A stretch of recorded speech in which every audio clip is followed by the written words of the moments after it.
मंत्र पाठ। ओम सहना भवतु सहनौ भुनक्तु सह वीर्यं करवावहै तेजस्विनावधीतमस्तु मा विद्विषावहै। ओम शांति शांति शांति।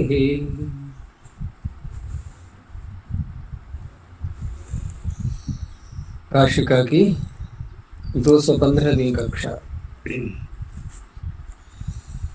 छठे अध्याय के प्रथम पाद में 88 सूत्र देख लिए थे। पूछना है कुछ?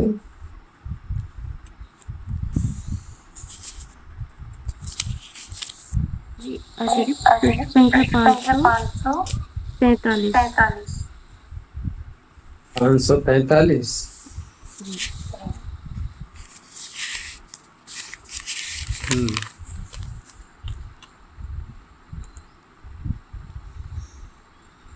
क्या है इसमें?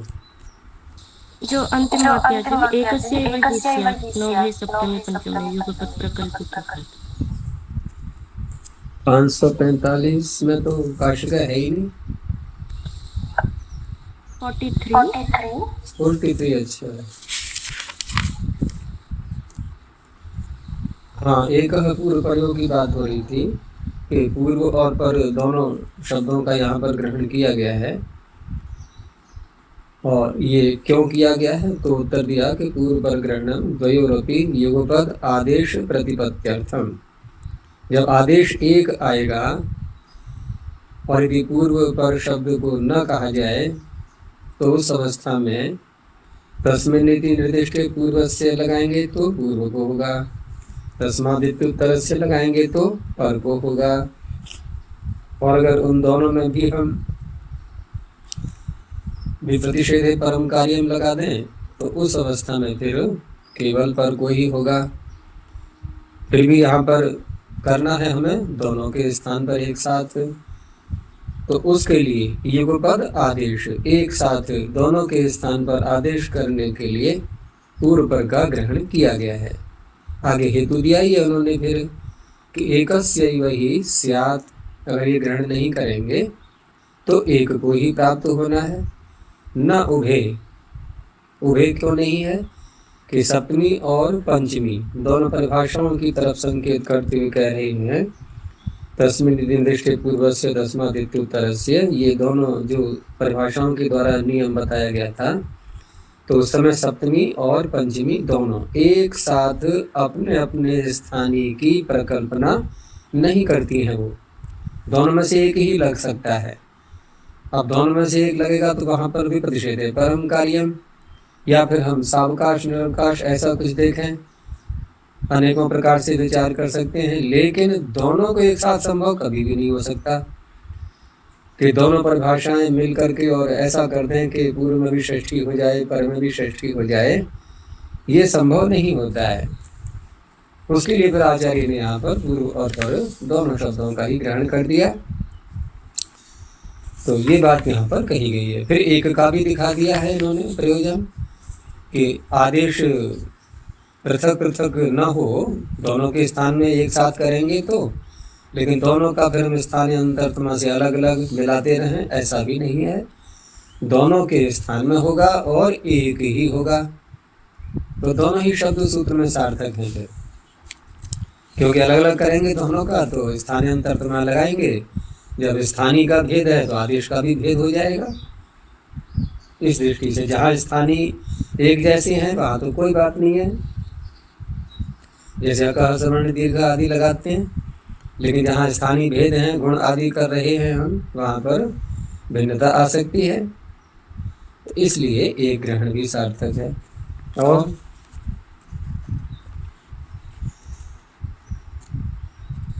554 पृष्ठ पर इसमें पद्मंजलि की व्याख्या में प्रथम पैराग्राफ आद गुण के पूर्व जो किमर्थम पुनः, तो ये नाजानंतरियम बहिष्ठ प्रकृति की ओर करें तो इसका ये परिभाषा आएगी, इसको हम वहीं देख लेंगे विस्तार से कि बहिष्ठ प्रकृति क्या होती है। बहुत विस्तार से समझना पड़ेगा इस विषय के लिए। अभी तो हमें केवल इतना मात्र देखना था कि ये जो सूत्र पीछे चल रहा था ना, सत्वत्व को रसिद्धा, उसको हमने सभी प्रकार से देख ही लिया है, सभी अंगों पर उसके विचार करते हुए। बाकी इनके जो अपने विचार हैं ये फिर महाभाष्य से भी जुड़े हुए हैं कुछ बातें, और कुछ बातें जो महाभाष्य में आकर के फिर परिभाषाओं के द्वारा उन पर चर्चाएं की गई हैं। तो ये सब वहीं देखा जाएगा, क्योंकि इस परिभाषा को समझने के लिए बहुत सी बातें और भी बैकग्राउंड में समझनी होंगी पहले, तो उसको फिर वहीं देखेंगे हम परिभाषा में। यहाँ इस विषय को अभी नहीं लेते। ये परिभाषा आएगी आगे, नाजानंतरियम बहिष्ठ प्रकृति है, इसको विस्तार से वहीं देखेंगे।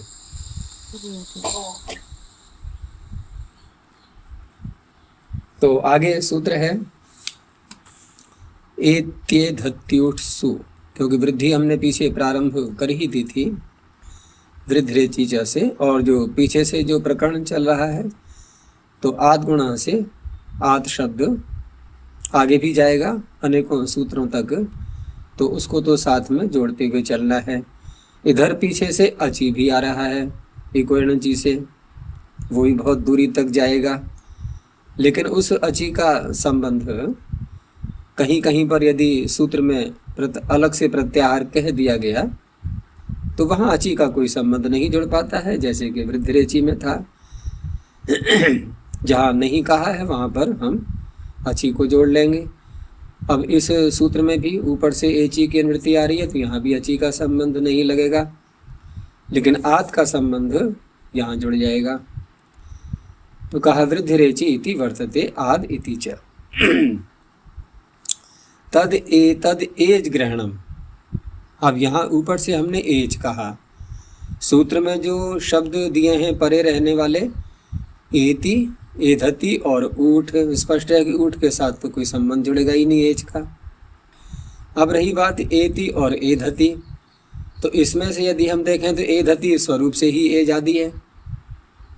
एद धातु तो स्वरूप से एकार आदि में है ही उसके, तो आवश्यकता है क्या हमें एज कहने की, वहाँ पर विशेषण लगाने की? विशेषण कहाँ लगता है, क्या नियम होता है विशेषण का? और वो नियम सर्वत्र काम करेगा, व्याकरण में ही नहीं, सर्वत्र। विशेषण तब लगता है, दो बातें सदा ध्यान रखो, जहाँ संभव और व्यभिचार दोनों होते हैं।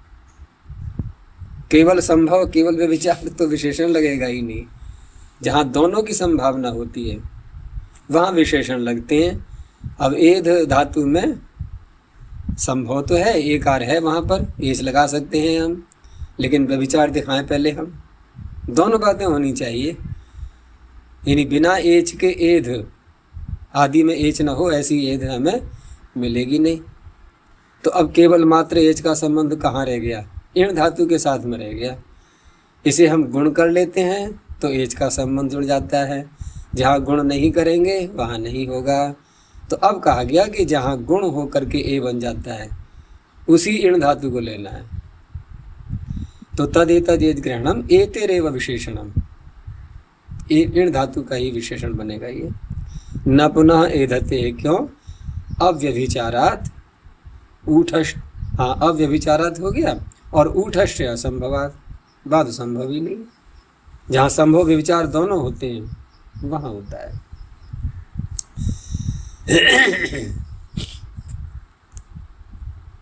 तो अब सूत्र का अर्थ बनेगा कि इण गतौ इत्येतस्मिन् धातौ एची, इसमें एज ले लिया, बाकी धातुओं के नाम ले देंगे, ऊठ का नाम ले देंगे बस।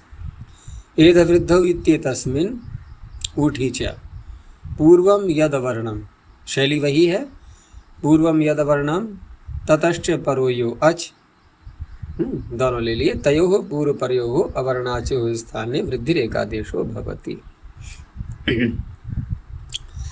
तो इस तरह से इण धातु का लिया पहले इन्होंने उपसर्ग लगा करके, और तिप से मिप का उदाहरण इसलिए दिया क्योंकि यहाँ पर गुण हो जाता है तो सरलता रहती है हमें समझने में, एक आर बन चुका है वहाँ। तो उपैति, उपैषी और उपैमी गुण की प्राप्ति हो रही थी। नहीं उसकी, हाँ उप और एक, हाँ गुण की नहीं, किसकी प्राप्ति हो रही थी यहाँ पर? आगे सूत्र आएगा ना, आगे सूत्र आएगा धातुओं के लिए उपसर्गात, नहीं वो नहीं, एंगी, एंगी पर रूपम,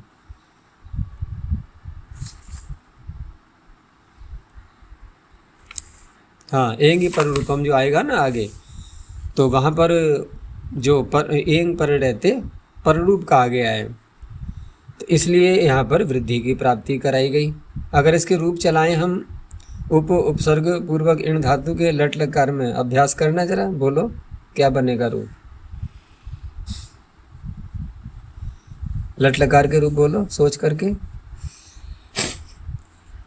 उपैति आगे तस्मै,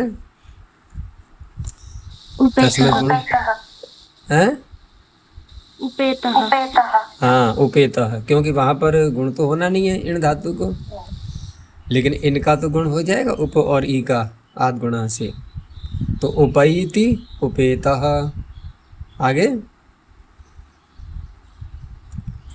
आगे अगर हम केवल इण के चलाएं तो एति इतः यन्ति, तो उपयन्ति वहाँ तो कोई संधि होनी ही नहीं है। उपैति उपेतः उपयन्ति, उपैषि उपेतः उपेथ, उपैमि उपेवः उपेमः, इस तरह से रूप चलेंगे। एक धातु के साथ में भी उपैधते प्रैधते, उप और प्र दोनों के साथ में।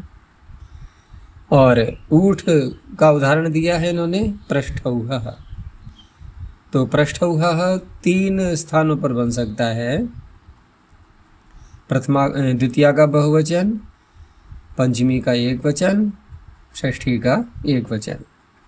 लेकिन पहले हमें क्या करना होगा कि मूल शब्द पकड़ना होगा। तो पृष्ठम वहति इति, पृष्ठवाह मूल शब्द तो ये बनेगा जा करके, वहश्च सूत्र है ना, ऊपर से छंदसी की अनुवृत्ति आ रही है, छंदसी सह से, तो वेद में वह धातु से णवी प्रत्यय किया गया है, और णवी प्रत्यय करके धातु को वृद्धि कर लेंगे, और णवी का तो सर्वापहारी लोप हो ही जाना है, तो बन गया मूल शब्द पृष्ठवाह। इसका अर्थ क्या होता है? पृष्ठवाह अर्थात जो आगे ले जाता है, प्राय करके बैल को बोलते हैं, जो बैल अच्छा होता है ना चलने में, तो बहुत शीघ्रता से आगे ले जा रहा है, सामान ढोने के लिए गाड़ी को बढ़ा रहा है, तो ऐसे को बोलते हैं पृष्ठवाह। तो इस तरह से यहाँ पर जब पृष्ठवाह शब्द बन गया है तो रूप चलाएंगे, तो जहाँ जहाँ भ संज्ञा होगी, ष से प्रारंभ होती है भ संज्ञा, तो भस्य के अधिकार में एक सूत्र इसी के लिए बनाया गया है, वाह ऊठ, वो यहाँ पर ऊठ आदेश कर देता है। तो ऊठ आदेश हम करेंगे तो संप्रसारण भी नाम रखा गया है, उसका संप्रसारण नाम रखा गया है, उस ऊपर सूत्र है वसोह संप्रसारणम, तो संप्रसारण नाम रखा गया है ऊठ का। तो फिर संप्रसारण का नियम काम करेगा कौन सा? एक यण। अब यण ढूंढना है हमें, तो वाह में यण एक केवल वकार ही तो है, तो वकार को ऊठ होता है यहाँ पर। फिर आ जो आ रहा है आगे संप्रसारणाच्य लगा लेंगे, तो इस तरह से बन गया ये ऊह। अब यहाँ पर पृष्ठ और ऊह, तो अब यहाँ यदि हम इनकी इसको देखें तो ऊ और उसके आगे फिर आ था, उन दोनों का तो एक आदेश हुआ संप्रसारणाच्य सूत्र से। तो पीछे का नियम ध्यान रखो, अंतादिवच्य सूत्र, हमें तो ऊठ मानना है इसको, तो पर का आदिवत ऊठ मिल गया। नहीं तो कोई कह सकता है ना ऊठ कहाँ, ये तो ऊ नया आया है, एक नया आया तो है, लेकिन पर का आदिवत मानेंगे तो ऊठ ही दिखाई देगा इस सूत्र को। जब इसको ऊठ दिखाई दिया तो इसने पृष्ठ और ऊ यहाँ वृद्धि कर दी, तो शब्द बन गया पृष्ठौह। आगे शस का आस ले लो, या अंगस का या अंगसी का, जिसका भी है, तो पृष्ठौह। तृतीया में क्या बनेगा? पृष्ठौहा। तो इसको शस का मान सकते हैं हम। एक क्रम है, पहले द्वितीया हो गई, फिर तृतीया हो गई, फिर चतुर्थी आ गई, पृष्ठौहे, इस तरह से। अब बताते हैं कि ऊठी आद गुणापवादो वृद्धिर विधीयते। ऊठ में तो आद गुण की प्राप्ति हो रही थी, और एति एधति में एंगी पररूपापवाद, ये इसका अपवाद है।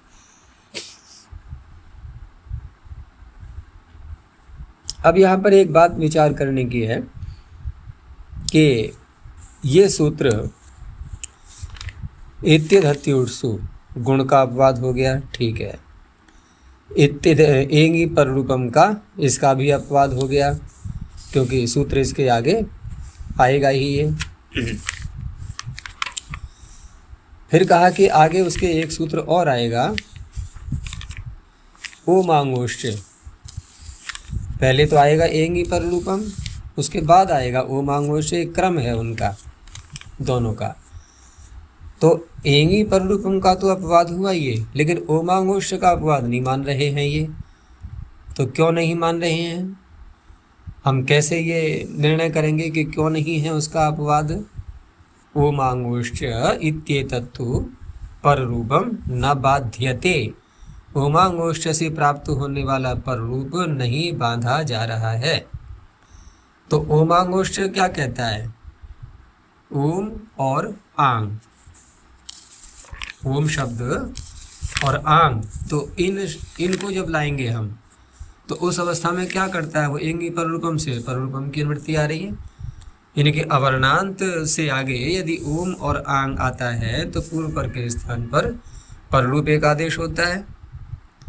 तो जैसे यहाँ यदि हम शब्द ले लें, पहले सीधा शब्द पर जाएंगे हम, उसके बाद समझेंगे विषय को, कि इण धातु ली हमने, और इण धातु के प्रारंभ में हमने आंग उपसर्ग लगा लिया, तो आ और इण धातु है आगे। निष्ठा प्रत्यय कर लो, ठीक है ना। निष्ठा प्रत्यय कर लिया तो आ और इत। अब अभी तक तो ये एकार नहीं है, यहाँ गुण तो हुआ नहीं ना, एकार तो है नहीं अभी यहाँ पर, तो गुण भी नहीं हो पाया कित होने के कारण से। तो एकार लाने के लिए हम क्या करेंगे अब कि आ और इत, यहाँ गुण कर लेंगे पहले, तो क्या बन गया? एत। इधर लगा लिया हमने अवर्णांत उपसर्ग उपशब्द को, तो उप और एत ये स्थिति है। अब एत में जो हमने गुण किया था अभी आ और ई का, तो अंतादिवच्य लगा लो, क्योंकि ये सूत्र क्या मांग रहा है? ये सूत्र क्या मांग रहा है? क्या परे होना चाहिए? इण धातु परे होनी चाहिए। तो उसी का अंग यदि मान लिया हमने, तो उस अवस्था में एकार इसको मिल गया, धातु का ही वो, ठीक है ना, धातु का ही मिल गया। तो उस अवस्था में अब उपसर्ग से उत्तर ये सूत्र भी प्राप्त हो रहा है, एत्यधत्युट्सु। उधर ओमांगोश्च भी प्राप्त हो रहा है, क्योंकि आंग परे है। तो दोनों सूत्र जब प्राप्त हो रहे हैं और ये कह रहे हैं कि उसका बाद नहीं करेगा ये, तो अब यहाँ पर एक निर्णय करना है हमें कि ऐसा कौन सा नियम काम करता है कि ऐसी स्थिति में अपवाद नहीं बन पाता। तो देखो एक परिभाषा है, अभी हमने पढ़ी नहीं है, उसमें आएगा परिभाषा में, और दो परिभाषाओं को एक साथ लेकर के चलते हैं। तो पहली परिभाषा तो है कि ये न अप्राप्ते अर्थात न प्राप्ते यो विधिरारभ्यते स तस्य बाधको भवति। पता है इसका अर्थ? देखो ये न प्राप्ते, ये प्राप्त शब्द में जो निष्ठा है ये भाव में ही है, इनके प्राप्त मात्र बस। न प्राप्त अप्राप्त है, न अप्राप्त एक नए समास और एक नए और जोड़ा, समास नहीं किया। तो न प्राप्ते न अप्राप्ते अर्थ क्या बनेगा? अवश्य प्राप्त। सप्तमी है यहाँ पर और भाव में किया है हमने, तो कर्ता में तृतीया हो जाएगी, ठीक है ना। कर्ता कौन है? ये न, यानी कि कोई भी विधि कैसी है? जो अवश्य प्राप्त होने पर, जिसके अवश्य प्राप्त होने पर। अब परिभाषा का अर्थ बना कि जिस विधि के द्वारा अवश्य प्राप्त होने पर यो विधि आरभ्यते, ये परिभाषा कहाँ घट रही है? एंगी पर रूपम में। अभी वहाँ घटा के देखेंगे हम कि इण धातु के रूप को यदि ले लें हम और जहाँ जहाँ एच बन जाएगा इसका, तो एंगी पर रूपम सूत्र पर रूप करेगा या नहीं करेगा? सर्वत्र। तो अवश्य प्राप्त है ये पर रूप विधि। उस अवश्य प्राप्ति में इस धातु में एति पढ़ दिया आचार्य ने। तो ये एति का यहाँ पढ़ना, वृद्धि आदेश करना, ये वृद्धि रूपी विधि पर रूप विधि की अवश्य प्राप्ति में है। समझ में आ गया इतना विषय? पर रूप विधि की अवश्य प्राप्ति है नहीं है। जहाँ जहाँ एति इण धातु आएगी एज आदि बन करके, वहाँ सर्वत्र एंगी पर रूपम लगेगा। एक भी स्थल ऐसा नहीं मिल रहा है कि जहाँ पर ये न लग पाए एत्य धत्योत्सु और एंगी पर रूपम लग जाए। ऐसा है कहीं पर? इण धातु के साथ में घटाना है केवल, कहीं नहीं मिलेगा। इनकी अवश्य प्राप्ति में ये विधि आरंभ की जा रही है।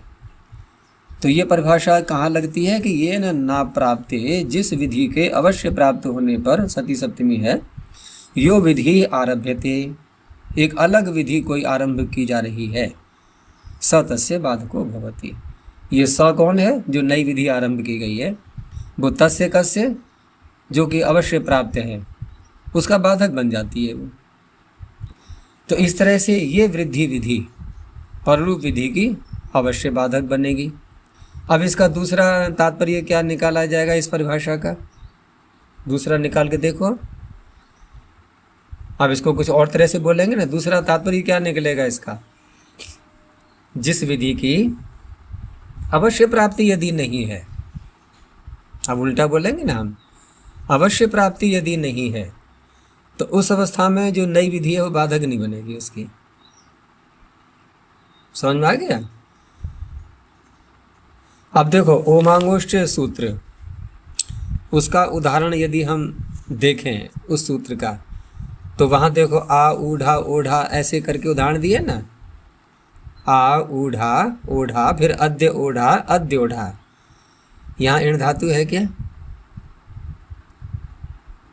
नहीं है ना? यहाँ तो इण धातु नहीं, ये तो अलग उदाहरण हो गया, ये हो गया अलग उदाहरण। लेकिन यदि यहाँ पर हम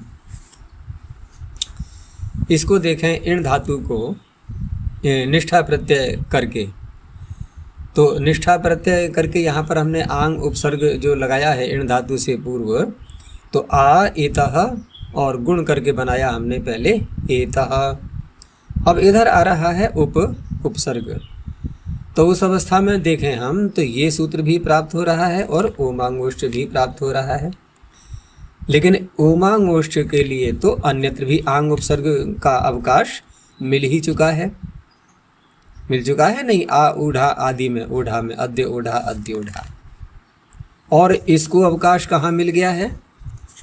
इसको अवकाश कहाँ मिला है? एत्य धत्ति उत्सु को, इसको उप एति उपैति, जहाँ आंग उपसर्ग नहीं है वहाँ मिल चुका है इण धातु के लिए। इन्हें इण धातु के लिए अलग सावकाश है, वो आंग के लिए अलग सावकाश है। एक स्थल पर आकर के दोनों टकरा रहे हैं, तो उस अवस्था में अवश्य प्राप्त वाली बात नहीं दिखाई दे रही है। लेकिन एंगी पररूपम अवश्य प्राप्त था इण धातु के लिए। अवश्य प्राप्त था कि नहीं था? उसकी अवश्य प्राप्ति हो रही है। तो उस अवस्था में यहाँ पर ये बाधक उसकी नहीं बनेगी। एक तो ये नियम हुआ कि बाधकत्व तब आता है किसी सूत्र के अंदर जब वह किसी विधि की अवश्य प्राप्ति में आरंभ किया जाता है तब।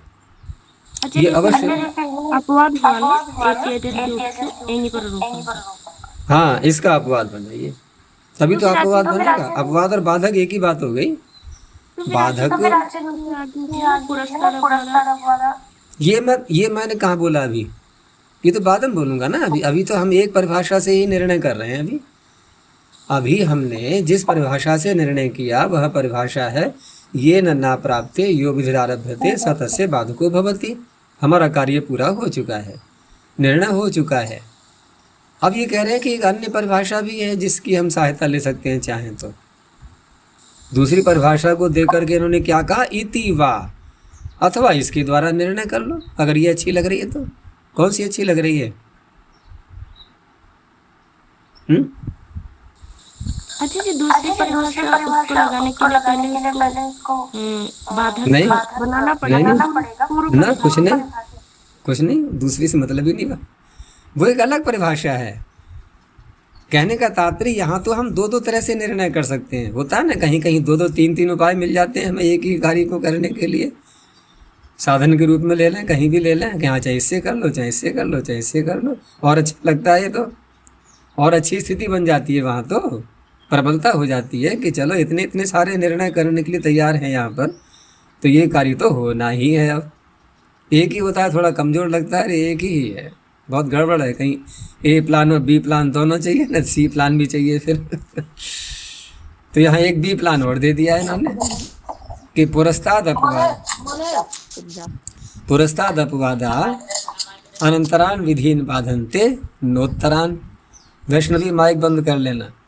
तो पुरस्ताद अपवाद जो होते हैं, अब ये जो अपवाद है ये पुरस्ताद ही तो है। देखो एंगी पररूपम भी बाद में आएगा, ओ मांगोष्ठ भी बाद में आएगा। अब उन दोनों की तुलना में देखो कौन पहले है, तो एंगी पररूपम पहले है, ओ मांगोष्ठ थोड़ा दूर पड़ रहा है, उसके आगे आ रहा है। और ये अपवाद जो है ये पहले है, आ चुका है, एत्य धत्ति उत्सु। तो जो पुरस्ताद अपवाद होते हैं जब वो अपना प्रभाव डालते हैं तो एक सूत्र उनको मिल जाए कोई बाध करने के लिए, वो खुश हो जाते हैं, हमारा काम तो पूरा हो गया। अब दूसरे में भी जाके रस्सी बांधें, कहना नहीं अब हमें नहीं है इच्छा, हमारी कामना पूरी हो गई। तो अनंतरान विधीन बाधनते न उत्तरान, आगे वाले को नहीं बांधते वो, तो इससे भी निर्णय हो जाएगा। कैसे निर्णय हो जाए, मतलब ये ना प्राप्त विधिकारक थे वही ना, क्यों, वो तो स्पष्ट हो ही गया कि जहाँ जहाँ भी इण धातु आएगी वहाँ पर एंगी पर रूपम लगना ही है, क्योंकि वो भी एकार सहित मांगता है, एकार तो आना ही चाहिए ना। एंगी एंग प्रत्याहार तभी तो बनेगा, और एकार आ गया तो एते धत्युट से ये भी कह रहा कि इण धातु कैसी होनी चाहिए, एज आदि, एच साथ में होना चाहिए उसके, वृद्धि से एच ही आ रहा है। तो कौन सा ऐसा स्थल मिलेगा इस सूत्र को कि जहाँ वो ना लगे ये लग जाए, या ये लगे वो ना लग जाए, ऐसा कहीं है? संभव है ऐसा? अवश्य प्राप्त नहीं है क्या पर रूप यहाँ पर इण धातु के साथ में? इण धातु की बात हो रही है, अवश्य प्राप्त है यहाँ, लेकिन वहाँ जो आंग उपसर्ग कहा गया है उसके लिए तो बहुत से उदाहरण मिल जाएंगे वहाँ, उसके लिए सूत्र चरितार्थ हो जाएगा वो इस तरह से है। चलो आगे हो गया, तो ये हो गया इतिवा तेन इह न भवति उप आयता उपेता, तो यहाँ आंग मांगुष्ट सूत्र ही लगाया जाता है। आगे कहा एचि इत्येवा, अब उप इतः, अब यहाँ तो बना ही नहीं, एच ही नहीं बना, धातु तो इण है, लेकिन गुण न होने के कारण से निष्ठा प्रत्यय का उदाहरण दिया है, इसीलिए इन्होंने। अब पीछे भी देखो निष्ठा था उप आयता में, लेकिन वहाँ एच बन गया था, आ और ई का एक आदेश होने से, इसलिए एच बन गया था। यहाँ वैसी स्थिति है नहीं, तो केवल मात्र गुण हुआ है बस, उपइतः उपेतः। आगे इन्होंने कुछ वार्तिक दिए हैं इसमें कि अक्षाद उहिन्याम, ये उहिनी का सप्तमी का है, वृद्धिर वक्तव्या। कहीं कहीं पाठ अन्य प्रकार से ही मिलता है, उपसंख्यानम करके भी मिलता है।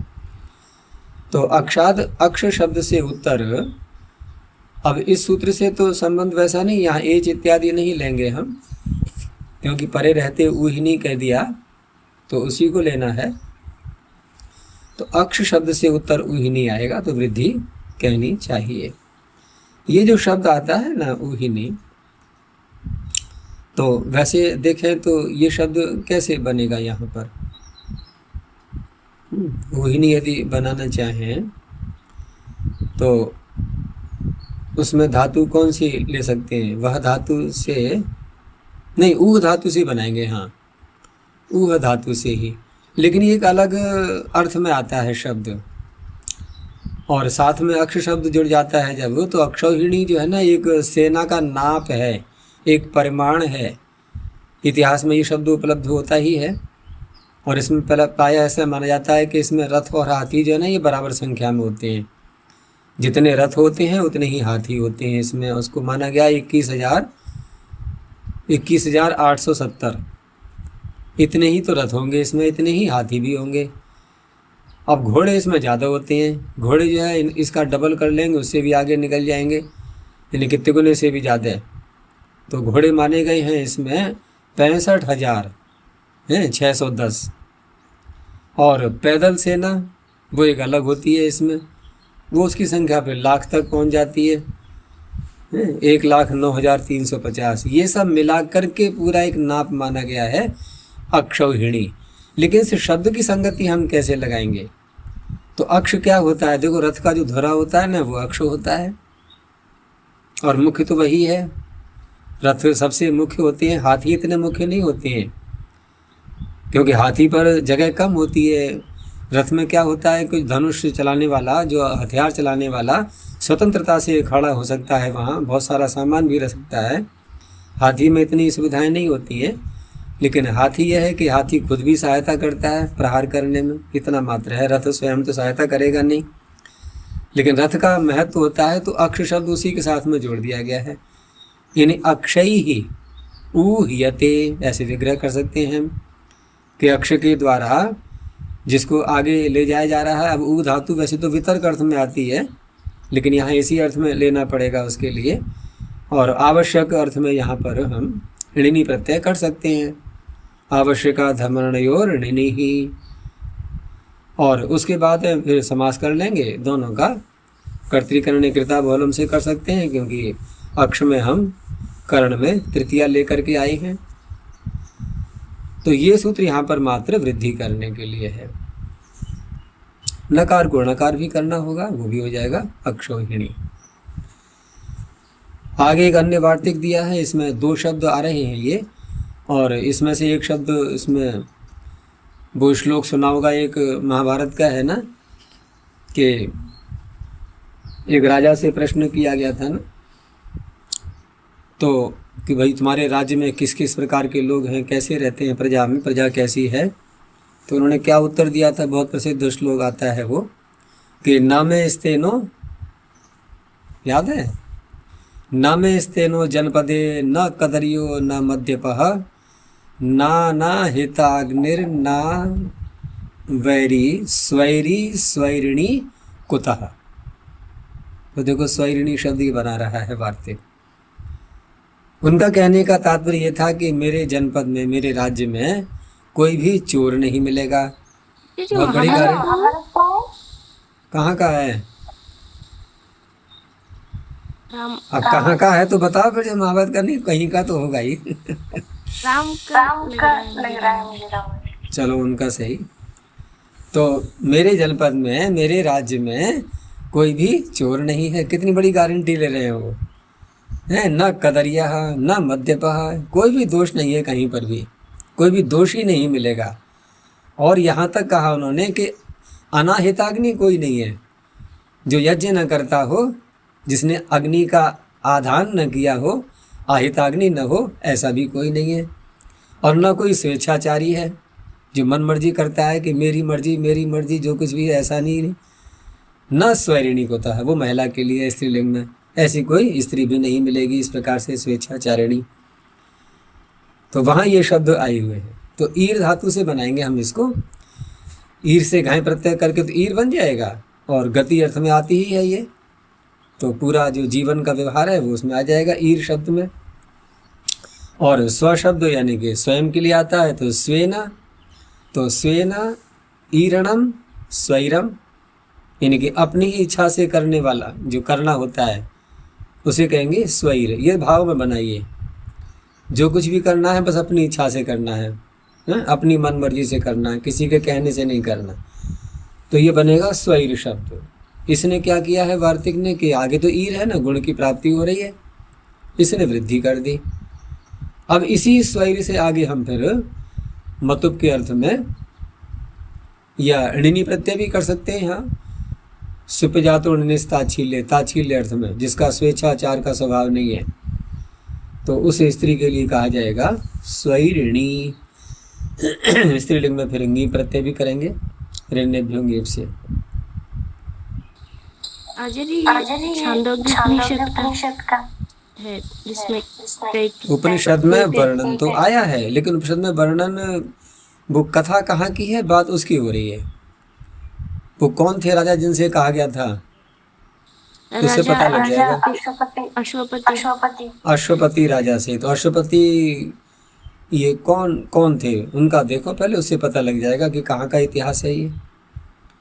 क्योंकि उपनिषद में थोड़ी इतिहास आएगा, उपनिषद में तो पीछे ही घटना कोई बताई जाती है अलग की। उपनिषद में कोई किसी का ऐतिहासिक वर्णन वैसे नहीं है, किसी की कहानी पूरी आ रही हो।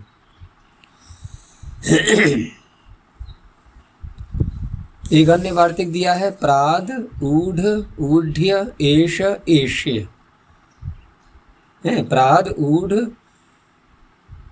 ऊढ़्य एष एष्येषु वृद्धिर वक्तव्या। 4 शब्द लिए, तो प्र से आगे जब ये शब्द आएंगे तो यहाँ पर भी वृद्धि हो जाती है। तो ऊढ़ ऊढ़ी, ऊढ़ी है, ऊढ़ ऊढ़ी एष एष्य, ये उत्तर पद में रहने चाहिए। अब इसमें ऊढ़ और ऊढ़ी ये तो वह धातु से बन जाएंगे, और एष और एष्य ये तो इश धातु से, ठीक है ना। इश गतो भी है और इशु इच्छायाम भी है, किसी से ही बना सकते हैं दोनों से। और एक उसमें भी आती है, क्रियादिगण में भी आती है एक इश धातु, उससे ही बन सकता है। तो प्र के आगे तो प्र ऊढ़ः, प्र ऊढ़ः, तो यहाँ बन जाएगा प्रौढ़, बहुत प्रयोग में आता है ये शब्द। और ऊढ़ी से बनाएंगे तो प्रौढ़ी ही यहाँ गुण की प्राप्ति हो रही थी।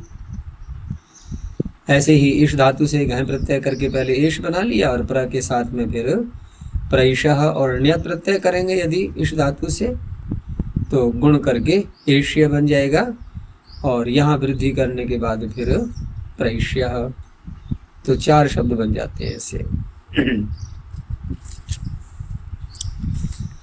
आगे और दिया एक वार्तिक, ऋतेच तृतीया समासे अवर्णाद् वृद्धिर वक्तव्या। है ऋत शब्द तो परे आएगा और तृतीया समास में ही लगेगा ये वार्तिक, और पूर्व वाला जो शब्द है वो अवर्णांत होना चाहिए, तो वृद्धि हो जाएगी यहाँ पर भी। तो सुख शब्द के साथ में ऋत शब्द का समास किया, तो सुखे न ऋतः, कर्तृकरण कृता बोलम से कर लेंगे, तो सुखार्थ शब्द बना। अर्थ क्या रहेगा इसका, सुखे न ऋतः। यदि करण में मानते हैं हम, तो सुख से प्राप्त किया गया, या सुख से जो अपना जीवन चला रहा है, क्योंकि री धातु गति अर्थ में भी आ जाती है। तो ऋत जैसे गत शब्द होता है, गम धातु से बनाते हैं, तो ऐसे ही ऋत यानी सुख से जिसकी गतिविधि हो रही है, जो अपना जीवन चला रहा है, सुखार्थ। और इसीलिए इसका अर्थ क्या बनता है, सुखी। और दुखार्थ दुखी, तो दुखे न ऋतः, दुखार्थ वृद्धि कर ली गई है। ऋत इति किम, यदि ऋत शब्द आगे नहीं है तो ये वार्तिक नहीं लगेगा, जैसे कि सुखे न इतः। अब ये अवर्णांत सुख शब्द तो है, लेकिन धातु आगे इत शब्द दिया हुआ है, ऋत शब्द नहीं है। तो यहाँ फिर समास होने के बाद गुण ही हो जाएगा, सुखेतः, दुख का बन जाएगा दुखेतः। तृतीया इति किम, तृतीया समास ही क्यों मांगा इन्होंने, तो ये देखो कर्मधारय समास किया है इन्होंने। परमश्च असौ ऋतश्च इति परमर्तः। समास इति किम विग्रह वाक्य बोलेंगे तब भी ये वार्तिक नहीं लगेगा। तो सुखे नरितः सुखर्तः, वो सुखे नर्तः, ये विग्रह वाक्य ही रहा। आगे दिया प्रवत्सतर कंबल वसनानाम ऋणे वृद्धिर वक्तव्या। अब प्रारंभ के शब्द कौन कौन से हैं वो गिना दिए गए हैं, आगे आना चाहिए ऋण शब्द। तो प्रवत्सतर कंबल वसन, इनसे उत्तर ऋण शब्द परे होगा तो वृद्धि हो जाएगी पूर्व पर के स्थान पर। तो प्रऋणम प्रारणम, और वत्सतर ऋणम वत्सतरारणम, यहाँ तात्पर्य है इनका कि इनके लिए, इन पदार्थों के लिए लिया गया ऋण, इस तरह से अर्थ करेंगे। कंबल के लिए लिया गया ऋण कंबलारणम, वसन के लिए वसनारणम। और अगर किसी ने ऋण के लिए ही ऋण और ले लिया तो होता है ना, कभी कभी किसी का ऋण चुकाना है, अभी है ही नहीं, तो एक से और लेकर के आए कि जरा दे देना भाई, दूसरे का ऋण चुकाना है, तो ऋण के लिए भी ऋण लिया जाता है। तो उसके लिए अगला वार्तिक क्या कि ऋण दशाभ्याम वृद्धि वक्तव्या। अब ऋण से आगे ही ऋण आ जाएगा, तो ऋणाय ऋणम ऋणारणम, यहाँ ऐसे बन जाएगा। और दश शब्द से भी उत्तर ऐसे ही है, तो दशारणम। ये पूर्व वार्तिक में नहीं थे, ये 2 शब्द और बढ़ा दिए हैं।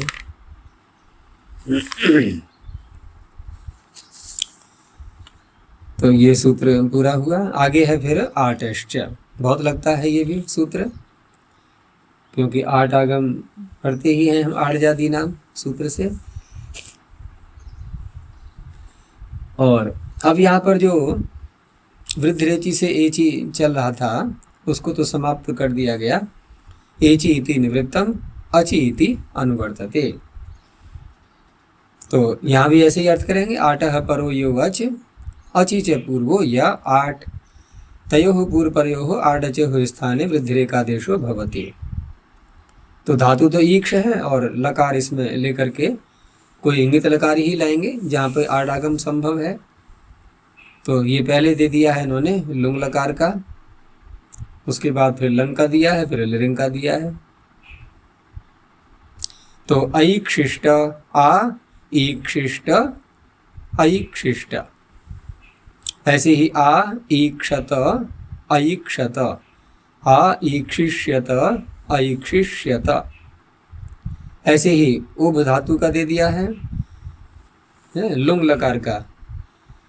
तो यहाँ पर भी उभ धातु का क्या करेंगे, पहले इधर तो आ है और आगे क्या बनेगा, इसमें है ना उभ उम्भ पूरणे, तो उभ का दिया है, उम्भ का नहीं है ये, तो उसी का रूप बनाएंगे।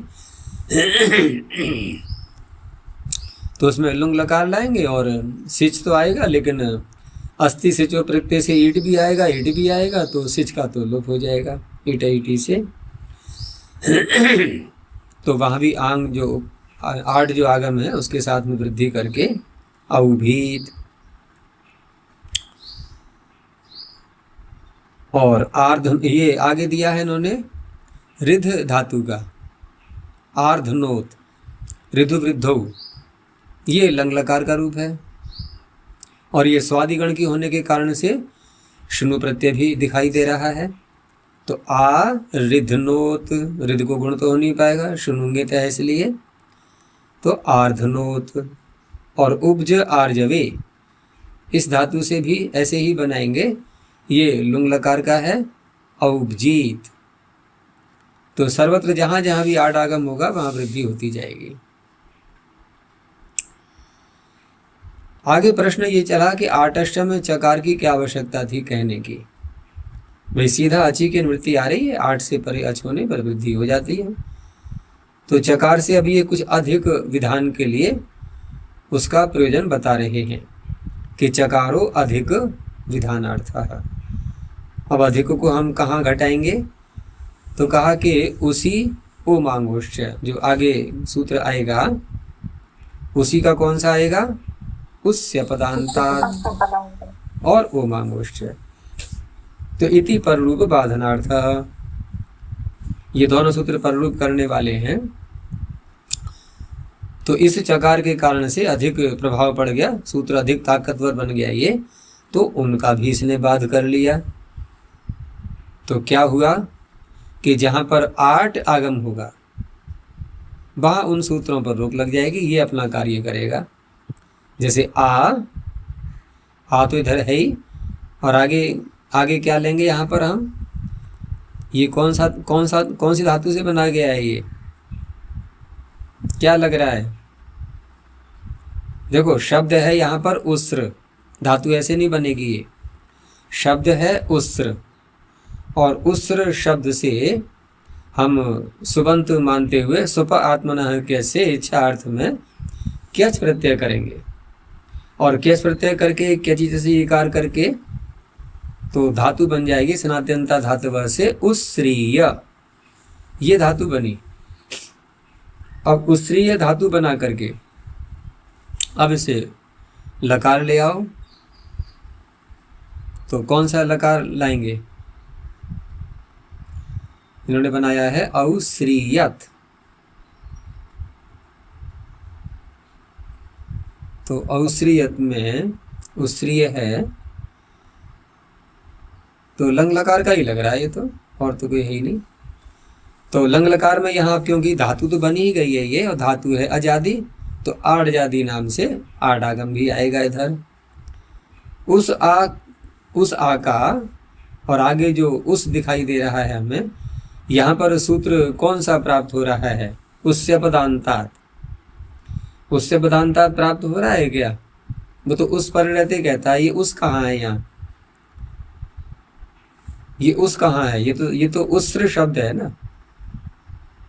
तो वहाँ जो उस है ना, वहाँ स्वीकार किया गया है उससे पदांतात सूत्र में। अपदांत ग्रहण का प्रयोजन ही यही बताया गया है कि यहाँ पर हम निरर्थक उसको भी ले सकते हैं।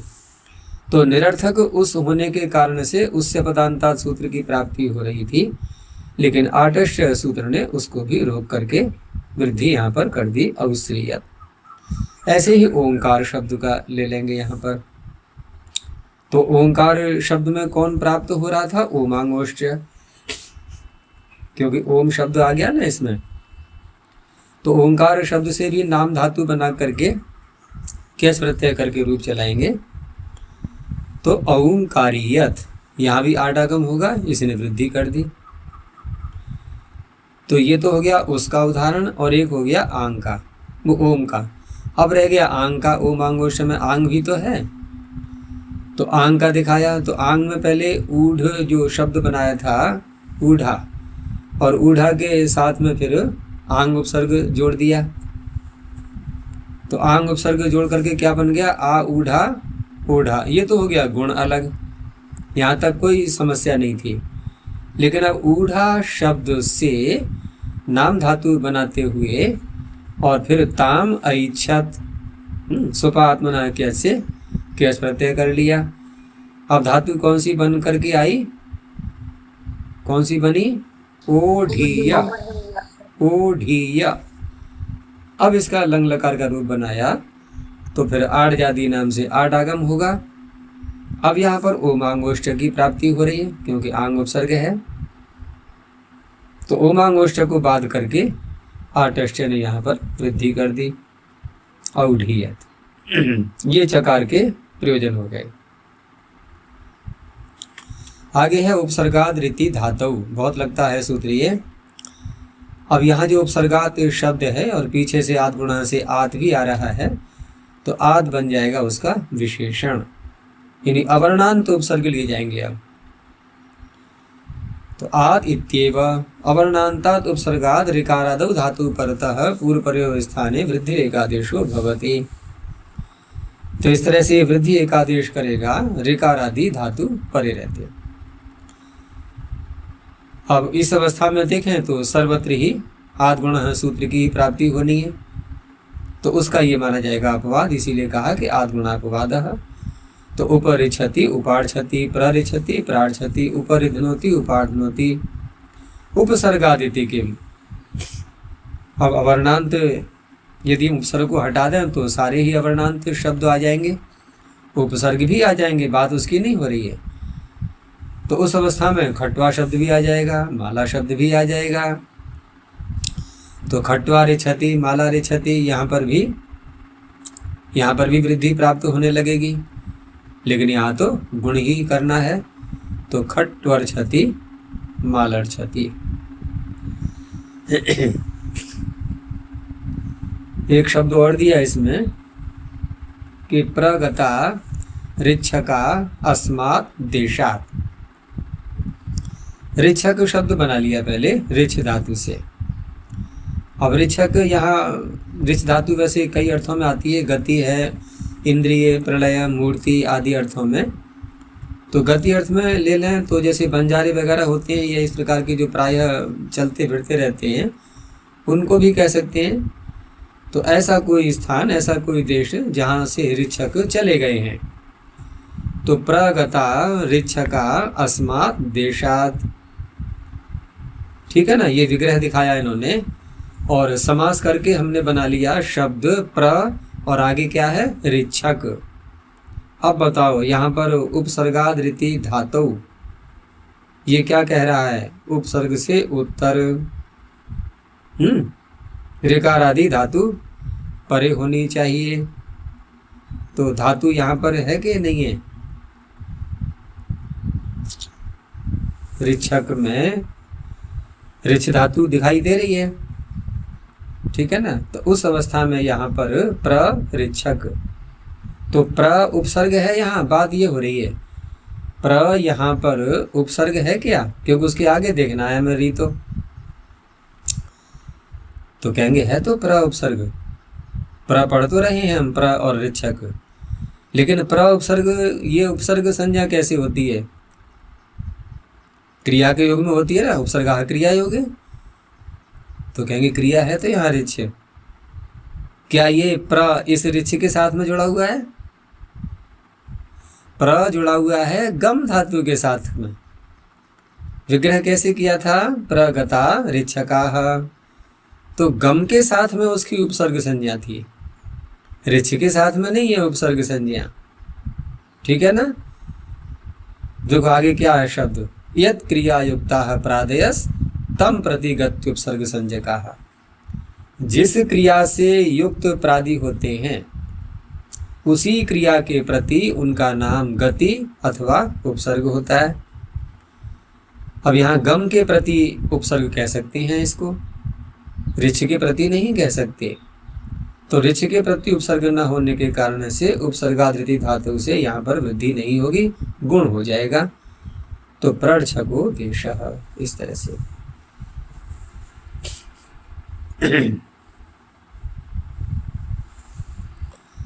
आगे है रीति इति किम। अब ऋकार आदि ही नहीं है तो कोई बात ही नहीं, क्योंकि अगर रीति हटा दे तो ये जितनी भी धातुएं हैं, अच्छा कैसी धातुएं लेगा फिर ये, हलादि भी ले लेगा क्या, अची तो चली रहा है ना एक इंची से, तो जितनी आजादी धातुएं हैं सब आ जाएंगी, तो इण धातु भी आ जाएगी, तो उप इतः, तो यहाँ भी वृद्धि प्राप्त होने लगेगी। तो ऋकार आदि कहने से यहाँ वृद्धि नहीं होगी, गुण हो जाएगा उपेतः।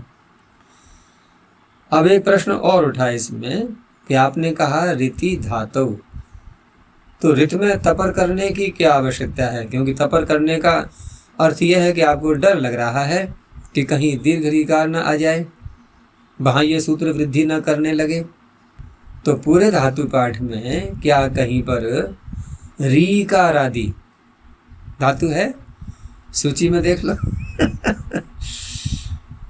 दीर्घ ऋकार आदि धातु को निकाल के देखो कहीं पर अगर मिलती है तो इनको फिर सुझाव दिया जाए, लेकिन किसको दें सुझाव आचार्य पाणी तो है नहीं अब। तो कहने का तात्पर्य है, वैसे क्रियादिगण का क्रियादिगण में आ रही है एक री, ठीक है ना, लेकिन क्रियादिगण में री आ तो रही है, परंतु वहां पर भी एक सूत्र देखा होगा, वादी नाम ह्रस्व हो जाएगा, वहां भी ह्रस्व हो जाएगा। तो कहने का तात्पर्य जब ये कह रहे हैं तो परीक्षण करके ही बोलते हैं, ऐसा नहीं है, इन्होंने भी देखा होगा सूची में तो कहने का तात्पर्य कहीं पर भी दीर्घ ऋकार नहीं मिलता, तो आपको तपर करने की कहने की आवश्यकता ही नहीं थी, बिना उसके भी काम हो सकता था। तो अब उसी का प्रयोजन दिखाते हैं कि क्यों किया गया है तपरकरण। यहाँ तो ठीक है, यहाँ तो इन्होंने स्वीकार कर लिया कि यहाँ नहीं है आवश्यकता, लेकिन हम जब आगे बढ़ेंगे और इस ऋत की अनुवृत्ति आगे ले जाएंगे तो आगे जो सूत्र आ रहा है अभी वासुप्यापी शले, इसी के आगे वाला, और वहाँ सुपी कहा गया है, इनके नाम धातुएं ली जाएंगी, तो नाम धातुओं में तो दीर्घ ऋकार आ जाएगा ना, तो वहां ये तपरकरण सार्थक हो जाएगा, वहां ह्रस्व ऋकार ही लिया जाएगा नाम धातुओं में। तो कहा तपरकरणम किम, तो उप ऋकारियति। अब ये वहीं का दे रहे हैं उदाहरण आगे का कि उप ऋकारियति। यहाँ पर हम जब वासुप्यापी शलेह सूत्र लगाएंगे तो उस अवस्था में उपर कारियति इससे विकल्प हो जाएगा, ह्रस्व ऋकार ही वहाँ लिया जाएगा। तो उपरिकारियति उपरकारियति वासुप्यापि शलेह इति विकल्पः स्यात्।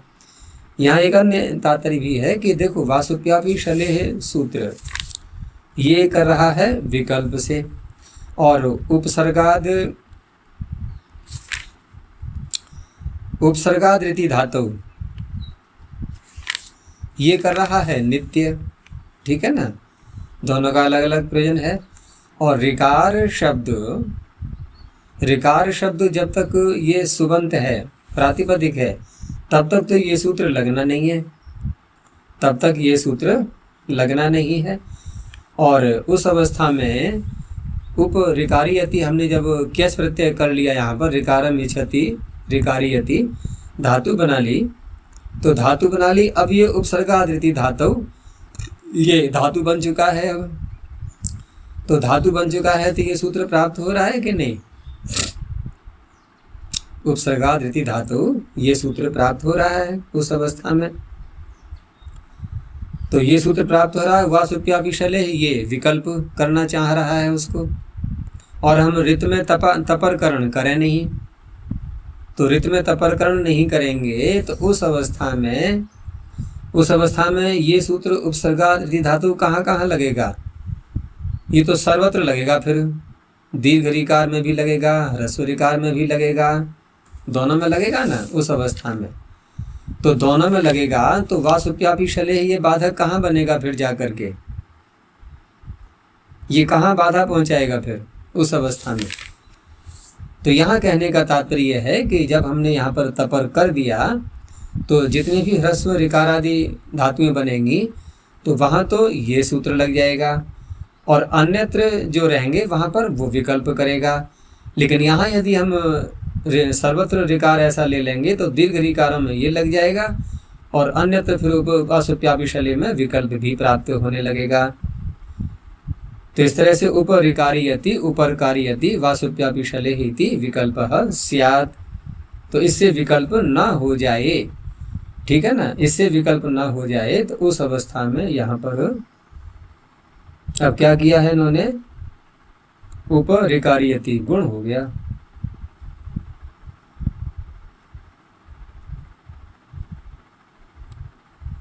उत्तरार्थ तपरकरण करने के लिए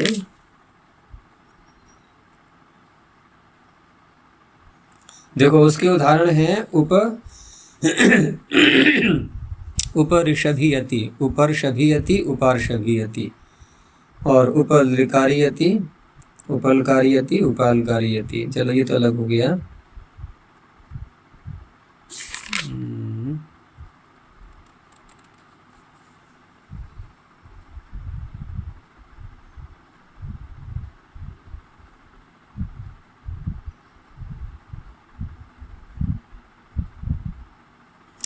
इसमें कुछ अशुद्ध लग रहा है क्या? हाँ अब समझ में आई ये गलती कहाँ हो रही है। पीडीएफ फाइल में ठीक है, वही तो मैं कहूँ कि यहाँ तो ह्रस्व ऋकार ही दे रहे हैं, ये इसको दीर्घ ऋकार करो, पुस्तक में गड़बड़ इससे हो गई। ये है ऋकारियति, उप ऋकारियति, दीर्घ ऋकार मिलता ही है, यानी कि ऋकारम इच्छति, इसमें पीडीएफ फाइल में सही है। तो ऋकार जब कह दिया यहाँ पर, दीर्घ ऋकार कह दिया, तो देखो यहाँ तो बात नहीं है, यहाँ तो ठीक है कि हम ऋकार आदि धातु लेंगे, और ये है ऋकार शब्द सुप। एक बात और ध्यान देने की है कि ऋकार शब्द क्या है, सुबंत है, ये धातु नहीं है। तो ये सूत्र लग सकता है कि यहाँ पर अगर तपरकरण न किया जाए तो उपसर्गादृति धातु ये सूत्र यहाँ लग पाएगा?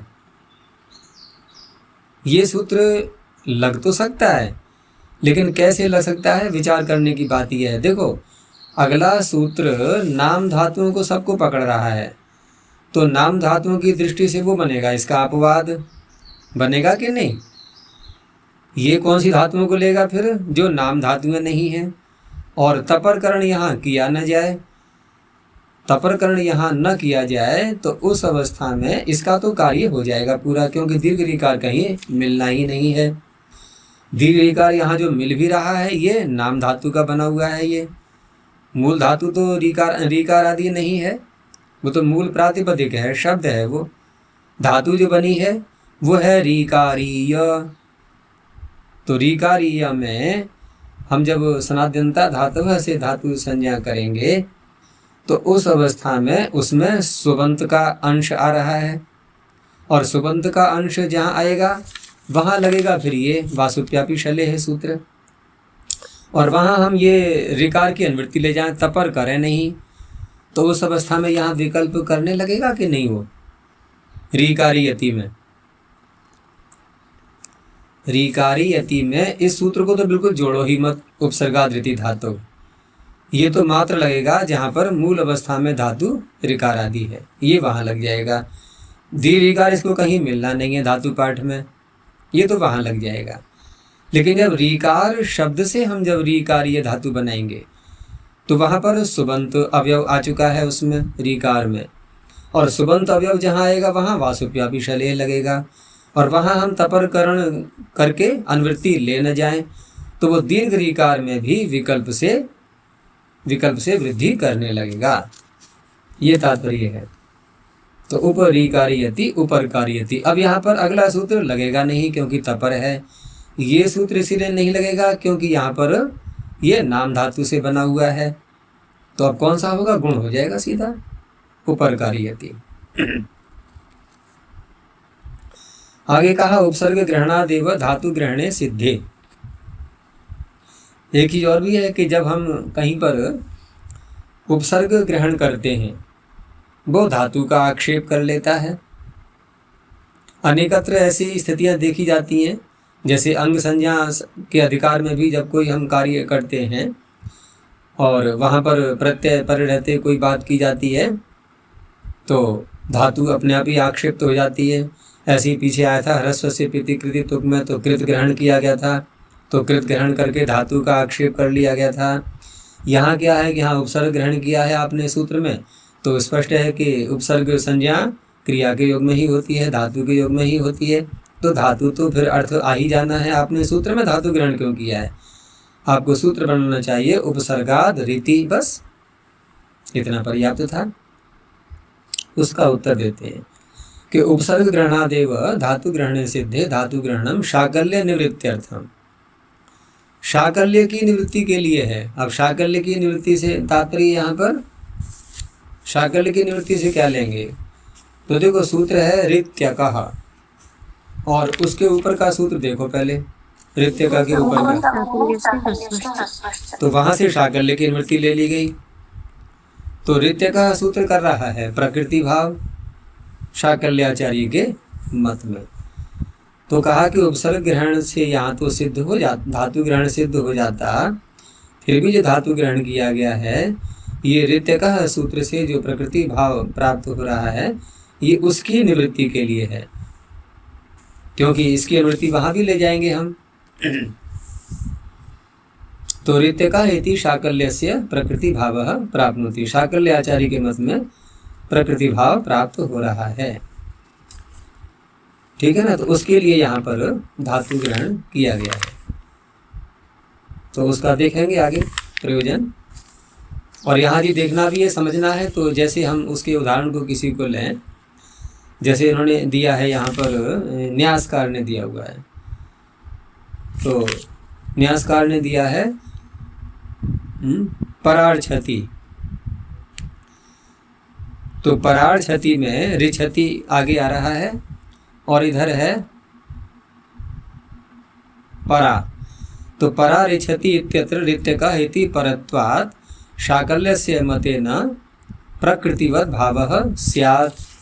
यहाँ प्रकृति भाव की प्राप्ति हो जाती। अगर यहाँ धातु ग्रहण नहीं करेंगे तो उस अवस्था में रिछति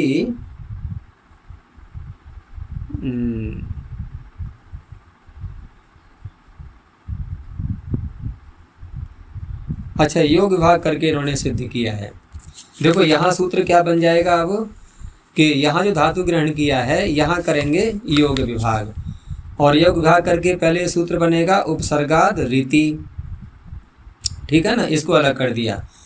तो इसका अर्थ क्या हो जाएगा कि उपसर्ग से उत्तर ऋकार आदि कोई भी शब्द हो उसके पर रहते वृद्धि हो जाती है, और उसके पश्चात फिर धातु शब्द को अलग कर देंगे, और धातु शब्द को अलग करके ऊपर से उपसर्गात की ले लेंगे अनुवृत्ति, और वहाँ अर्थ क्या हो जाएगा कि धातु पर रहते उपसर्ग से उत्तर धातु पर रहते, और उपसर्ग भी ले लेंगे वहाँ पर कि उसके पर रहते धातु में, वहाँ उसके लिए सूत्र लग जाएगा ये। तो दूसरा जो धातु शब्द बनेगा धातु सूत्र के द्वारा, ये सूत्र उसका बन जाएगा बाधक, फिर किसका, ऋत्यका का, उसका बाधक बनेगा जाकर के। बस यही तात्पर्य है और कुछ भी नहीं है इसका। अर्थात धातु ग्रहण जो यहाँ किया गया है योग विभाग से हम ऋत्यकः से प्राप्त प्रकृति भाव को रोक पाएँ, उसकी निवृत्ति कर पाएँ, तो ये धातु इतना मात्र शब्द ये अलग काम करेगा फिर, क्योंकि उपसर्गाद रीति से तो काम चल ही जाता है, वहाँ धातु की आवश्यकता नहीं थी, उपसर्ग कह दिया है तो धातु ही ली जाएगी। लेकिन धातु शब्द अलग से कहेंगे तो हम शाकल्य की निवृत्ति भी कर सकते हैं।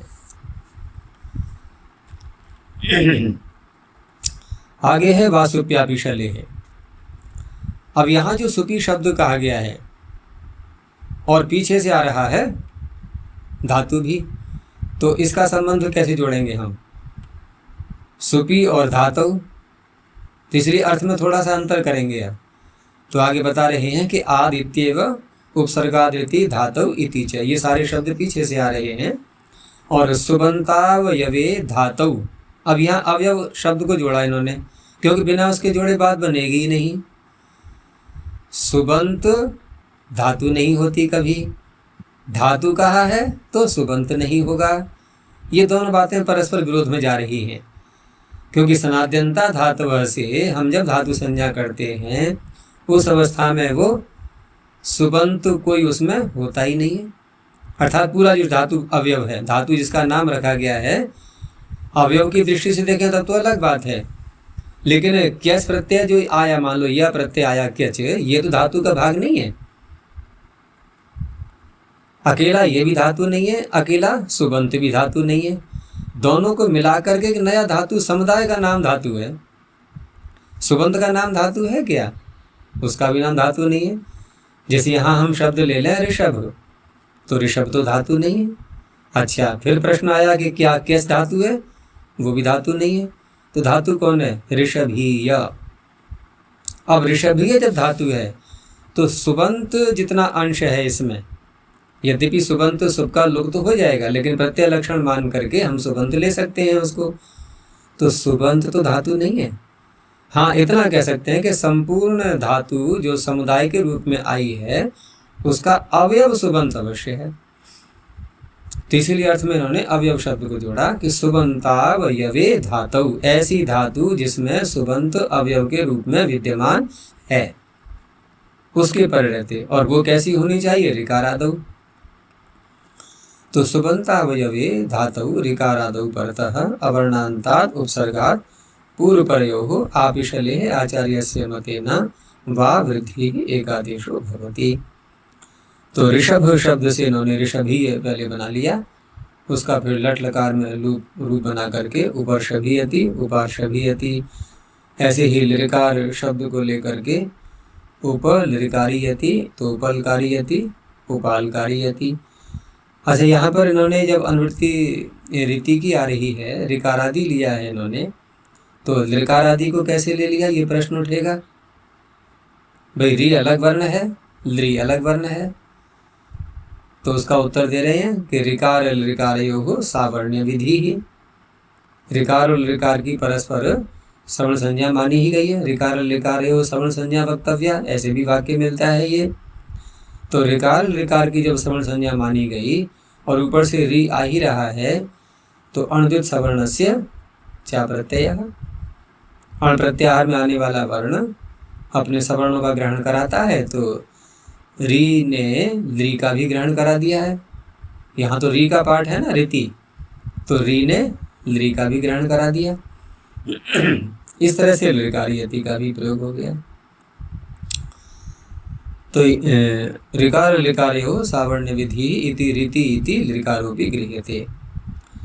आप कह रहे हैं कि आपने आपिशली का नाम भी ले लिया और वा भी पढ़ दिया सूत्र में, तो कोई बात नहीं। आपिशली ग्रहणम पूजार्थम वा इति ही उच्यता एवं, सम्मान की दृष्टि से उनका नाम ले दिया गया है। आगे औतोम शसो। औतोम शसो में हम अलग अलग पदच्छेद कैसे करेंगे? आ को अलग कर देंगे, ठीक है ना। और आ में किसी व्यक्ति को न भी स्वीकार करें तब भी चल जाएगा, लुप्त व्यक्ति मानते हुए। और उसके आगे का शब्द क्या रहेगा फिर? ओतः। तो आ ओतः अम शसो। इस तरह से 3 पद इसके अलग अलग हैं। तो आ तो हो जाएगा आदेश। अब ओतः में है पंचमी, तो ओतः अमी शशि च परतः पूर्व प्रयोग आकार आदेशो भवति। जैसे गो शब्द को लिया, ये कैसा है? ओकारांत। अब इस ओ को और इधर प्रत्यय ले लिया हमने अम, दोनों के स्थान पर आकार आदेश हो गया गाम पश्य। ऐसे ही शस प्रत्यय क्या हो गया? गाह पश्य। अब शब्द आया एक द्यो। ये द्यो शब्द कहाँ से आया? हम लोग प्राय क्या बोलते हैं? द्यऊ। लेकिन जब रूप चलाते हैं तो द्यऊ, द्यावऊ, द्यावह, तो क्या मान के चल रहे हैं हम? कौन सा शब्द मान के चल रहे हैं? देखो, अनादि कोश में सूत्र आता है गमेर, गमेर डो हो, गम धातु से डो प्रत्यय, और मूल शब्द बनता है गो। ये तो ये हो गया। लेकिन वहीं पर उणादि कोश में देखना निकाल करके, तो वहाँ द्युत धातु से भी डो प्रत्यय को स्वीकार किया गया है, द्युत धातु से। और वहाँ भी टी भाग का लोप कर लेंगे हम द्युत में, उत भाग का, तो बन जाएगा द्यो, ओकारांत शब्द दिया है उसकी व्याख्या में देखना, गमेर डोह सूत्र पर। क्योंकि इसे द्यो शब्द में बहुत भ्रांति रहती है। गो तो स्पष्ट है कि हाँ गो शब्द पढ़ा हुआ है, उसका सूत्र ही है गमेर डोह। लेकिन इसी डो प्रत्यय को हम जब द्योत धातु से करेंगे तो बन जाएगा द्यो, और अर्थ भी निकल जाता है क्योंकि दीप्ति अर्थ में आता ही है ये। और द्युलोक, वो तो द्यु आदेश हो गया, अलग हो गया, वो दिव का बनता है द्युलोक। तो जिसको हम देवलोक हैं, हाँ तो ठीक है, बहुत सही है कि द्यो धातु से भी डो प्रत्यय करके तो शब्द क्या बन गया? द्यो। अच्छा चलो ठीक है, लेकिन द्यो बन गया तो रूप चलाते समय हम द्यऊ द्याऊ द्याव कैसे रूप चलाएंगे इसका? ये औ कहाँ से आएगा भाई? द्यो बन गया तो क्या बनना चाहिए? द्यो हो, फिर द्यवऊ द्यवह, ऐसे होना चाहिए ना। क्योंकि अगर हम इनको वर्णित मानते हैं प्रत्ययों को, सर्वनाम स्थान को, तो वर्णित करने का तो सूत्र है गोतोर्णित, उसमें द्यो शब्द कहाँ पड़ा हुआ है? तो देखो विचार करने की बात है। अगर आचार्य को केवल गो शब्द ही लेना होता तो गोतः ऐसा बोलते, क्या बोलते? गो शब्द से उत्तर गो का क्या बनता है पंचमी में? गोह बनता है बस। तो ये गोतः, ये तकार कहाँ से आया? तो देखो वहाँ क्या माना गया है कि गो शब्द के आगे जब गोतः बोला तो उसमें गो और ओतः ऐसे करके स्वीकार किया गया है। अब गो ओतः की संधि भी गोतः नहीं बनती, तो वहाँ भी कैसे ही करके छांदस छंदोवत सूत्राणी भवंती, तो छांदस प्रयोग मानते हुए दोनों को मिला करके वो गोतः कर दिया गया है। कहने का तात्पर्य है, उस सूत्र का अर्थ बनता है कि एक तो गो शब्द ये तो हो ही गया उकारांत, कोई बात नहीं, इसको भी ले लिया इन्होंने, और आगे फिर ओतः मान करके ऐसा अर्थ करके अन्य ओकारांत शब्द, उसमें द्यो शब्द भी आ गया। अब सूत्र का अर्थ क्या बनेगा कि ओकारांत गो शब्द और अन्य भी कोई ओकारांत है तो उसके उससे उत्तर सर्वनाम स्थान प्रत्यय णित के समान हो जाते हैं। तो हमने द्यो के आगे भी सुयोग जस को णित के समान मान लिया तो वृद्धि कर ली। अब पूरे रूप चला के दिखाओ मुझे, बोलो। द्यो काचरे हाँ। द्यौः हम्म द्यावौ द्यावः हम्म द्यावम् हम्म द्यावौ हम्म दिवः मूल शब्द पकड़ो पहले, द्यो।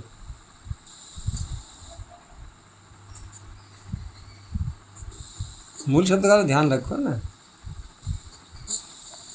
अरे द्यो और अस, द्याः फिर बोलना एक बार, देखो द्यौहु द्यावौ द्यावः, और अम लाएंगे तो ये लग जाएगा, द्याम् ठीक है ना। द्याम, तो एक तो वो गलती निकली, तो द्याम द्यावौ, आगे द्याः द्याह। अब तृतीयाम बनाओ, क्या बनेगा। तो देखो गो का जैसे चलता है वैसे चलाओ सीधा, यहाँ गवा बोलते हैं वहां द्यावा, ठीक है ना। फिर क्या बोलते हैं, गवा गोभ्याम तो द्योभ्याम, गो भी द्यो भी, बिल्कुल ऐसे ही चलेंगे रूप। तो इस तरह से यहाँ जैसे हम गो के चला रहे हैं ठीक वैसे ही द्यो के भी चलेंगे। अच्छा जी, द्यौः ऊपर रहते हैं। वो दिव शब्द है, वो अलग है, उसका भी बनता है द्यौ। तभी तो मैं कह रहा हूँ ना, द्यौ शब्द में अधिक भ्रांतियां रहती हैं। एक तो दिव का प्रथमा में द्यौ बन जाता है, इधर द्यो शब्द का प्रथमा में द्यौ बना, लेकिन आगे के रूप में तो अंतर आ जाएगा।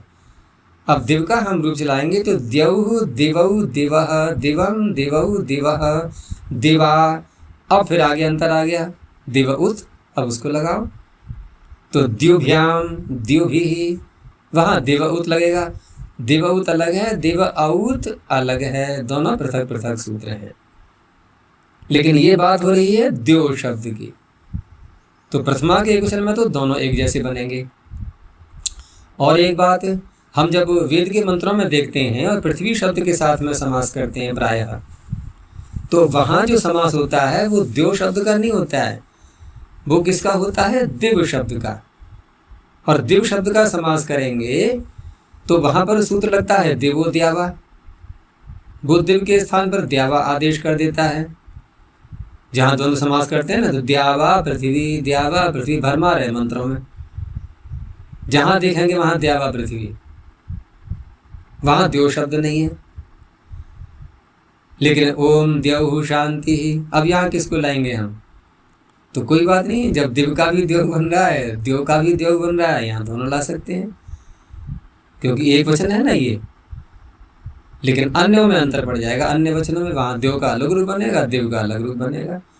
अर्थ में अंतर नहीं है, ध्यान रखना। दिव धातु से ही उसका भी अर्थ है दिव क्रीड़ा विजिगीषा व्यवहार, आगे द्योति, तो द्योति क्या है, ये द्योति क्या है, द्यो अभिगमन है।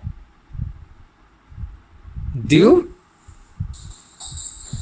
अभिगमन नहीं, वहां द्युत धातु ही है, वो द्युति का अर्थ है चमकना, अभिगमन नहीं, वो गति अर्थ वाली नहीं लेनी है, वो द्युत से ही ई प्रत्यय करके द्युति बनाएंगे वहां, ठीक है ना।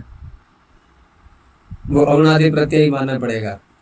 जैसे अच ई सूत्र है ना, अच ई, तो कहा तो अजंतों से है वो, लेकिन वहां पर बाहुलक से द्युत से भी ई प्रत्यय कर लेंगे।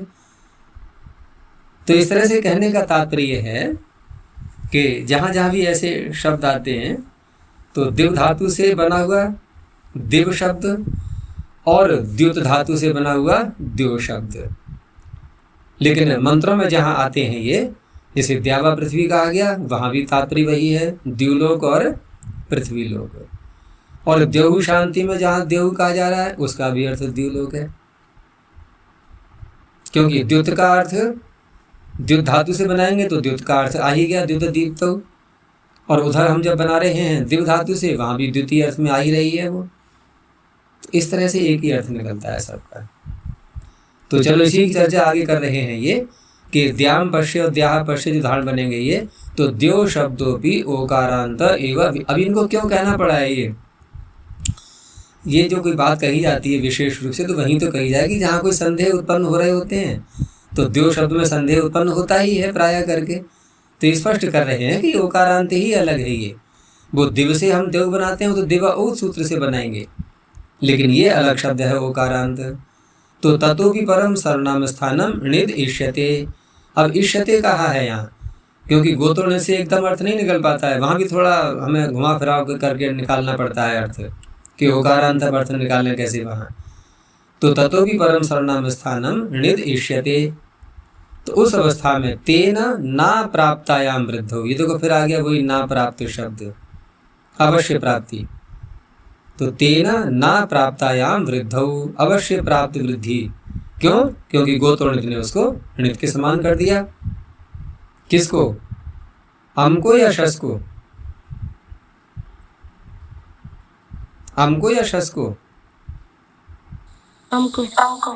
तो केवल ये जो वाक्य कहा जा रहा है कि ना प्राप्तायाम वृद्धो, ये कहाँ कहा जा रहा है? अम के लिए, शस के लिए नहीं, शस के लिए नहीं है ये। तो तेन ना प्राप्तायाम वृद्धौ अयम, उस सूत्र में सर्वनाम स्थान पढ़ने। हाँ तभी तो मैंने कहा ना अम के लिए है केवल। तो तेन ना प्राप्तायाम वृद्धो अयम आकारो विधीयमानस ताम बाधते, उस वृद्धि को ये बाध लेता है। तो अम इति द्वितीय वचनम गृह्य। अब एक प्रश्न उठा कि अम जो आपने कहा यहाँ पर, तो अम तो वहाँ भी होता है, तिप्तसी सिप्तस्ता मिबस्मस में मिप के स्थान पर अम करते हैं ना नित लकारों में, है तस्थस्थ मिपाम तान तन ताम, क्या वो अम ले ले? तो कहा नहीं, यहाँ शस की संगति लगेगी। अच्छा शस की संगति लगेगी, तो अब कोई कहे कि अम की संगति से हम शस को ले रहे हैं, तो क्या ले लेंगे, और क्या ले सकते हैं? शस और कहीं प्राप्त आ रहा है क्या? अम तो हमें दो जगह मिल रहा है, तो शस की संगति देखेंगे। हाँ शस अगर दो जगह मिल रहा होता तो अम की संगति देखते। तो संगति किसकी पकड़ी जाती है? जो एक सिद्धांत को पकड़ता है, और जो अनेक सिद्धांतों में पकड़ रहा है वो, उसकी संगति इस करने से क्या लाभ होगा? तो अम दो जगह मिल रहा है हमें, इसकी संगति नहीं मानी जाएगी। शस अकेला एक ही जगह मिल रहा है, इसके साथ में हमने अम को भी ध्रुव कर दिया कि तू भी यहीं रहेगा। तो द्वितीय का एक वचन लिया जाता है। दूसरा एक और उत्तर दे दिया कि सुपीति अधिकार, अगर और समस्या आ रही है कोई तो सुपी ऊपर से ले लो, सहायता करेगा वो भी। तो सुपों के अंतर्गत ही हमें लेना है अम को और शस को। तेना उसे लाभ क्या होगा कि अचिनवम असुनवम। अब यहाँ पर भी हम इसको लगाने लगे सूत्र को, तो प्राप्त हो रहा है वैसे देखना, जरा चेक करके देखो। देखो अ ची और नु है या नो है? नो, गुण करने के पश्चात। गुण करने के बाद वो कारांत बन गया ये। आगे अम दिखाई दे रहा है, कितना अच्छा उदाहरण है। औ तो शसो आकार करो। तो इस तरह से इत्यत्र न भवति, यहाँ नहीं होता। चलो बाद में देखेंगे, इतना ही रखते हैं अभी।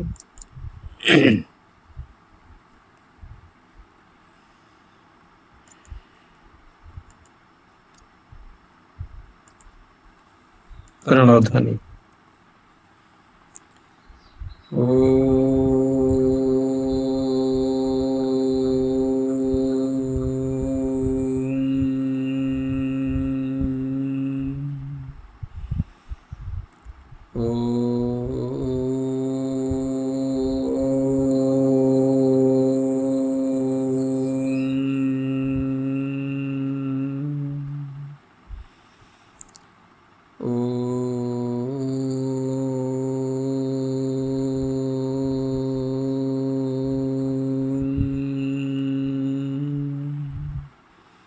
शांति शांति शांति।